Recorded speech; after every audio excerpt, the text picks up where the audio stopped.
So I'm going to get started. Welcome to this 5th session of the Higher Education Access course. Today we're going to be learning about how to do well in written assessments. So just a reminder that we've been using Slido throughout this course to ask any questions. So if you have any questions throughout, just go to slido.com and put in the code Homerton and you can put all your questions in there. And there's a reminder of this on every single slide. So if you forget, you will be reminded. This is just a reminder of the program. So we've looked at how to choose universities, courses and colleges, how to finance university, how to write an impressive personal statement. And the last session you attended was a Q&A with some of our Cambridge students here. And today we're going to be learning about written assessments.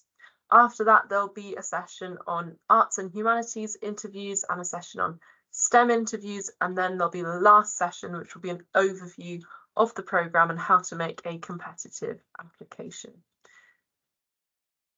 I've seen that someone has just asked how you can access the recordings from past sessions. So you will have access to them, but we'll be sending all of that at the end of the programme. What we're going to cover today is firstly where you are in the application timeline, why we use admissions tests and assessments at Cambridge and at Oxford as well, the type of assessments and tests that we have here, how to prepare for those, a little bit about Oxford's tests, but bear in mind that this is quite Cambridge focused and they're quite different between Cambridge and Oxford.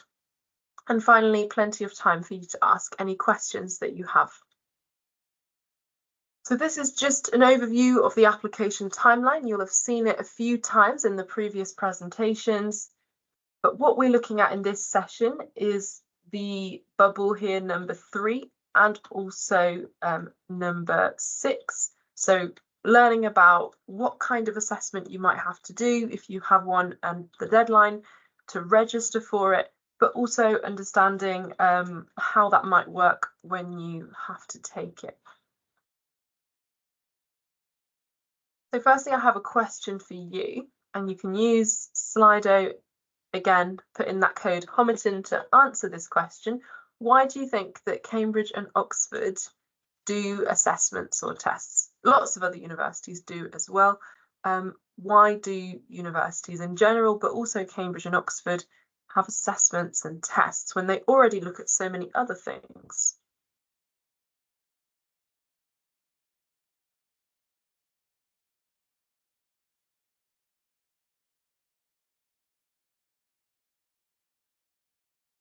I'll just let you go to slido.com and put in your thoughts. To differentiate between already amazing candidates. Yes, that's a very good point. To find out how you think. Yes, another really good point.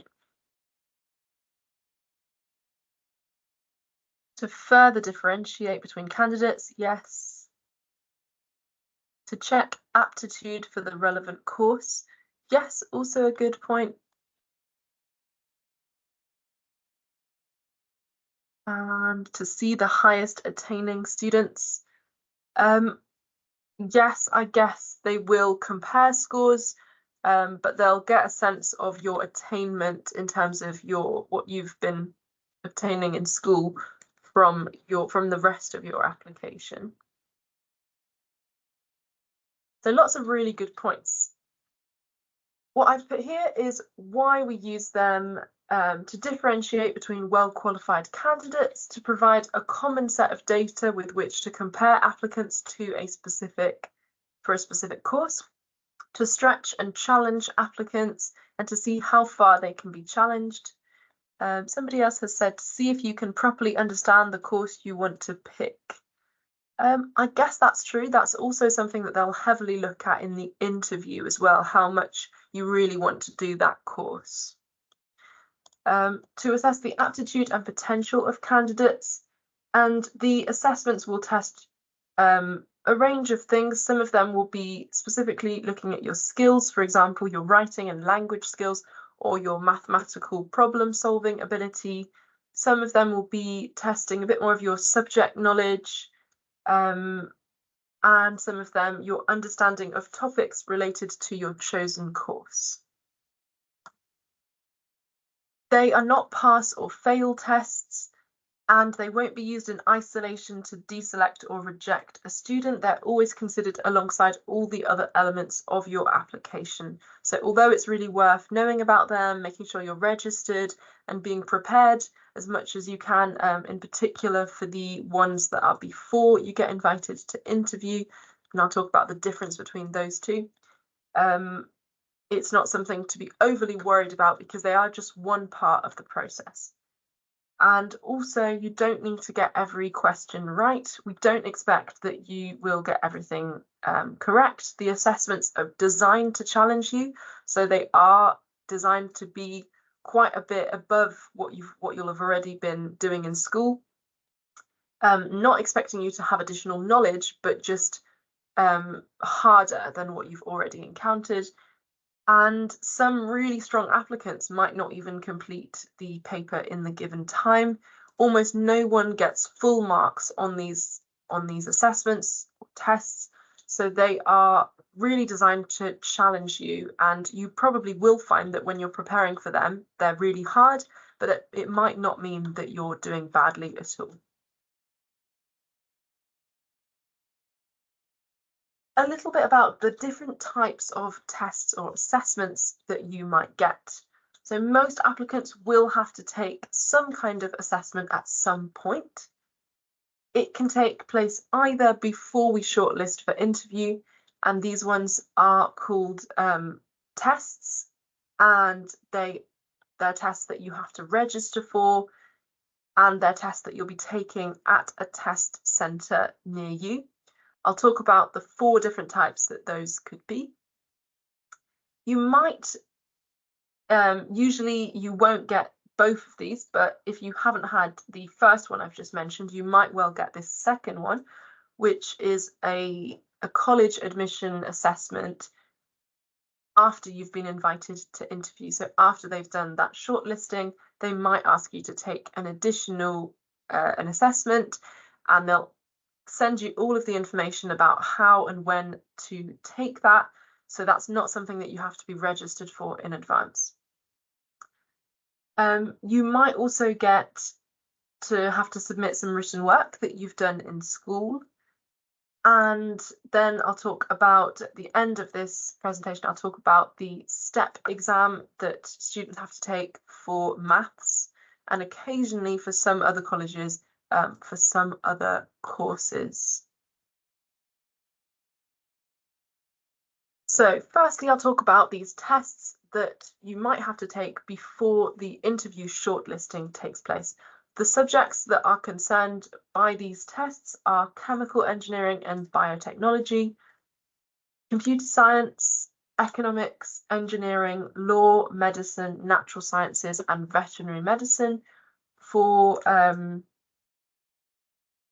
you can see there what the tests actually are, but it's the engineering and sciences admissions test for chemical engineering, natural sciences and veterinary medicine, and it is the test of mathematics for university admissions, the TMUA for computer science and economics, then the national test for law, the LNAT for law, and for medicine, the UCAT, the University Clinical Aptitude Test. On this slide, you can see the dates of when you have to be registered for these assessments and the date that you'll actually take the assessment on. So for the engineering and sciences admissions test, the registration deadline is the 16th of September of this year, and the test will be taken on either the 15th or 16th of October. You can see that that's really near the deadline for sending in your UCAS application for Cambridge. So make sure that you are sort of doing this alongside, because it will come up quite soon. The test of mathematics for university admissions, or the TMUA, is on on the 16th or 17th of October, and you'll need to be registered for it by the 16th of September. For law, there's a sort of window within which you can take it. You need to have taken it by the 16th of October, and the deadline to register is the 15th of September.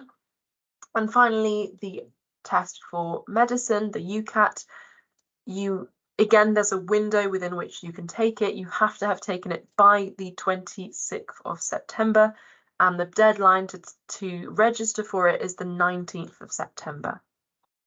So you can see that a lot of these deadlines are around the same time. They're all basically in the week of the 15th of September. So it's quite easy to remember, and make sure that you are registered for those ahead of time. Another question for you. Do you know what kinds of things these tests might include? Obviously, it does vary a lot based on what test you're looking at, but what kinds of things might these tests include? I can see somebody's actually asked that question. What do the tests examine in terms of content? Could it include real life situations? That is a good question. I'm going to tell you about the content in one of the next slides. I don't think it would, no. But possibly for medicine, it's worth you looking into the details of the assessment, but I'll give you an overview of what it includes.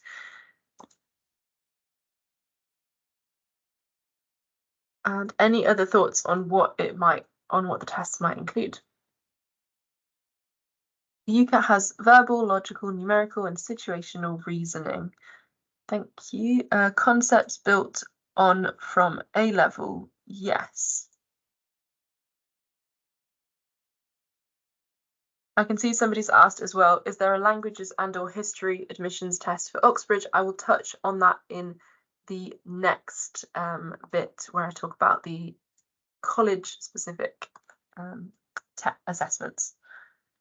Somebody else has said the UCAT, 5 sections, quantitative reasoning, verbal reasoning, abstract and decision-making, situational judgment. So some of you have done all your research already.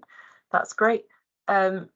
So this is a very general overview, but then I'm going to tell you more specifically what they might include. In general, for STEM subjects, there's a lot of multiple choice questions with difficult problems to solve, and you're not expected to get them all right. For the arts or humanities, in general, you might get a multiple choice or an essay component, and you're not expected to cite any specific authors or to have specific knowledge unless it's something you were taught in school. It's mostly testing your ability to write and think critically with a persuasive argument.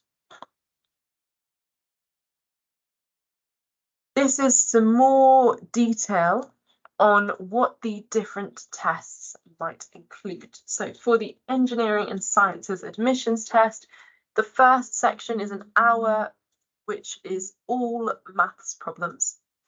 The second section is another hour, and it will be a multiple choice in either biology, chemistry, or physics. Which one you have to choose will be based on which subject you are looking at applying for. For the TMUA, the first part is 75 minutes of applications of mathematical knowledge. So it's 20 multiple choice questions which assess your ability to apply your knowledge of maths to new situations. And the second part is another 75 minutes of mathematical reasoning, which is again 20 multiple choice questions which assess your ability to deal with mathematical reasoning and ideas from elementary logic. You can find a lot more detail on this online. That's why I haven't gone into a huge amount of detail here. For the LNAT, it's a 2¼ hour test in 2 sections. The first section is 42 multiple choice questions, which are based on argumentative passages with 3 or 4 multiple choice questions on each. And you're given 95 minutes to answer all of those questions.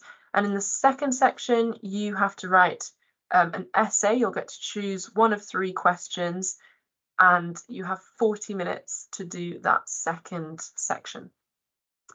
And finally, for the UCAT for medicine, there are different sections. The first one is a verbal reasoning section, which is 44 questions in 21 minutes. Then you have a decision-making section, another half an hour and 29 questions. Quantitative reasoning, 36 questions, 25 minutes. Abstract reasoning, another 12 minutes and 50 questions. And finally, situational judgment, which is 26 minutes, and you have 69 questions. That doesn't tell you a lot about what those questions actually are about. It's just an overview of the content of these different tests, but you can find on the different websites for these tests all of the information. How to actually register for your test. So you'll need to find an authorized open test center where you can take this test. Please make sure that you do this as soon as you can, just to make sure the center that you want is not full, and late registration is not going to be possible, and it might result in your application being invalid. You can find out lots more about where the test centers are online. These tests do have a cost, so they are all £75 except for the UCAT, which is £70. If this is challenging for you to finance, then you have 2 options. You can apply for funding from the organisations that run the tests, or you can ask your school as well to see if they can offer you any support at all with this. Finally, so now I'm going to move on to college admission assessments, which is a second type of assessment. So I've talked about the tests that you might have, but these assessments are usually for the other subjects that I haven't mentioned yet. I haven't listed the subjects here because they actually haven't updated yet which subjects and which colleges are going to be running these assessments. So it's something you're going to have a look at when they update the page. They should be updating it in April of this year, so quite soon. But essentially, you might have an additional assessment which will be organised by your college. Sometimes these are assessments that all the colleges are running. So for instance, you might find that there's a, I don't know, for history, I think this actually isn't the case, so don't take my example to be the truth.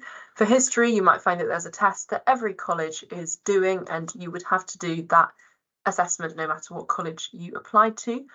But sometimes they're college specific, so it might be that at one college there is a languages assessment, and at another there isn't for the same course.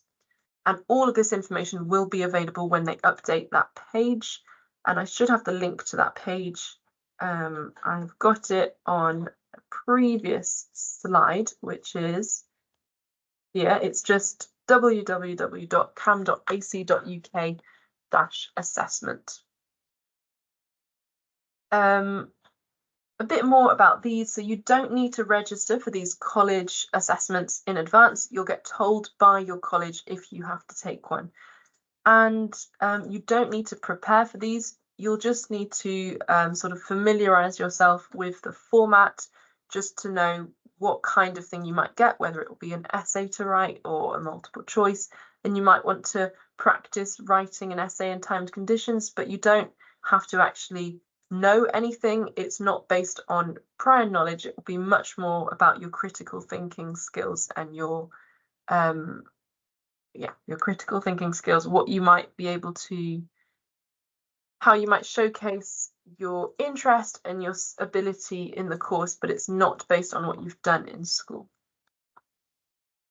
The reason there are differences between these assessments is because each college is responsible for their own admissions policies, and that's why some assessments are only at some colleges and not to others. But it's worth bearing in mind that even if a college doesn't have one of these assessments, you might be given some material, for instance, to read before your interview, or something to read in your interview. So actually you're all being assessed on the same kind of material. It's just that colleges have different ways of assessing candidates. So unfortunately, I can't provide any more information about these assessments now. You can have a look on the website and have a look at what kinds of things were done last year, but it might be that there's a lot of change, so it's not worth looking at that too much. A bit about submitted work written in school. So you might be asked to submit 1 or 2 examples of your written work from a relevant A-level or advanced hires course or equivalent. When they ask you to submit this, you should submit it as you submitted it to and marked by your teachers, but your college will inform you of exactly how they want you to submit it. They'll tell you what kind of work it should be and how it should be updated, and they'll give you a deadline for submitting it. Make sure you're checking your emails. Also, make sure that if you do submit any work, you are happy discussing it during an interview, and also keep a copy so that you can read it beforehand, just so you remember what you've sent in. Finally, a bit about the STEP exam that you would have to take if you were applying for maths at Cambridge, and also some other subjects. Some colleges require it for some subjects. Have a look. If you see that it's required, then this is what you will be asked. So it's a paper that you would take in June of your year 13. And it would become part of your offer. So when you get an offer, you'll get asked to obtain certain grades in your A-levels, and they will also include a grade that you have to obtain in the STEP exam. You'll have to take up to 2 3-hour exams. They are called Step 2 and Step 3. And how many papers you sit depends on the requirements of different universities. At Cambridge, it is usually Step 2 and Step 3. It's based on material from your A-level maths and further maths or equivalent. And the questions are designed to test qualities like your insight, your problem solving, and your ability to use standard techniques in unusual ways and situations. It's worth knowing that the STEP exam is really hard. I haven't taken it myself, but I have heard that it's very hard. And even for people who are taking and maybe getting an A star in maths and further maths, it can still be what causes people not to get in because they don't make their offer for STEP. You have to get a grade 1 in both papers. So it's really worth practicing. There's lots of information online to help you practice for this exam. How to prepare. Do your research. There's loads of information out there. For the registered tests, look at the individual websites for more information. You can find everything online about the UCAT, the LNAT, the engineering and sciences assessment, and the TMUA as well. There's so much out there, and that's why I didn't want to actually just bore everyone by going over all of the information, reading everything that's on their website today, because that's something that you can do for yourself. The websites tell you everything. For most of these, the content is from things that you would have already done in your GCSE or early A-level or equivalent, national 5s or hires, but it will be pushing you much more. So it'll be harder than what you've done, but you won't be expected to have any knowledge that is beyond what you've done. The second thing about how to prepare is to practice. That's the best way to prepare. Find past papers online, and they help you to familiarize yourselves with the content level and the format. Test yourselves under timed conditions. Review your answers. It's a really good idea to practice under timed conditions as well, if you can do that, because it will show you how well prepared you are. It can be really daunting to do this, but it's the best way to prepare. Just throw yourself in at the deep end, get a past paper out, try it. You might find that you thought you were really prepared and you try the past paper and you find it really hard, but that's actually a really good sign that you know this in advance. You can go forward and keep working towards it. And you'll also understand where you went wrong and you'll learn from that as well. A bit about the tests at Oxford. So to be honest, we don't have that much information. Weirdly, Cambridge and Oxford don't communicate that much about their tests, but I just wanted to add a note in there to say that they only have tests before interview. They may still give you reading, things to have a look at before your interview though, as in just before your interview or when you come into your interview, but overall their tests are all before they shortlist for interview. And they are a lot better at standardizing across the colleges. That's because their admissions process is a bit more centralized. So whilst at Cambridge we'll have a lot of differences between colleges for the assessments, for the second type of test, at Oxford they are a bit more standardized.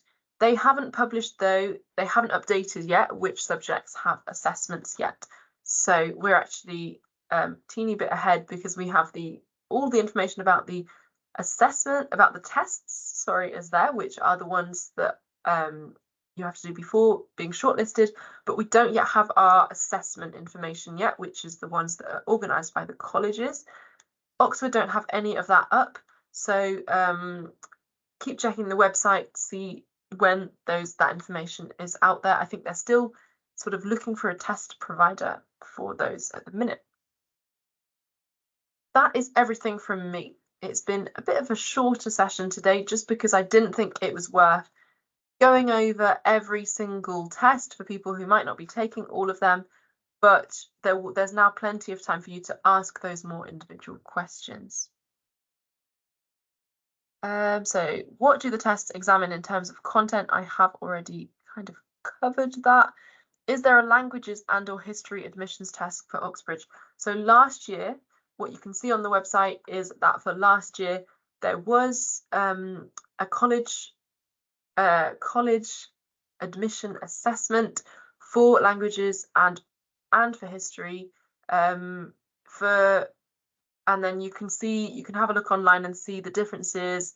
There was, for languages, for instance, you had a different test based on whether or not you were taking that language at A level or whether that language was taken ab initio, which means it was taken as a new subject that you were going to learn at university. You'd have a different assessment based on that. And then you'd also have an English language assessment as well. And then for history, there was an assessment. Not every college was doing it, but a lot of them were. You can find that, but while I was preparing for this today, I thought I'd be able to give you all that information, and then I realised that's all the information from this year and they still haven't updated it for people like you applying for 2025 entry. So I then got rid of that whole slide and thought I'm not going to give you any wrong information. We'll just wait until they publish that information.